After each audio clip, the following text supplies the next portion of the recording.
Washing machine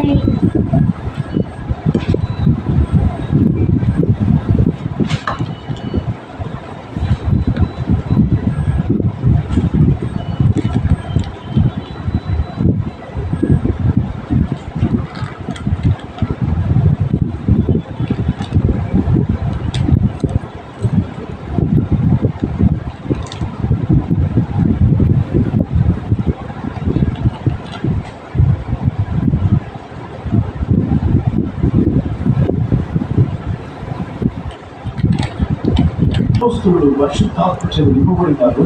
వాళ్ళ చేతించారు కానీ దూరిపోయారు. ఆ టైంలో అందరూ ఆత్మలో భాషలో మాట్లాడారండి. ఆలోచించినప్పుడు మొదలుపెట్టి వెంటనే వరాలు కనపడతాయి.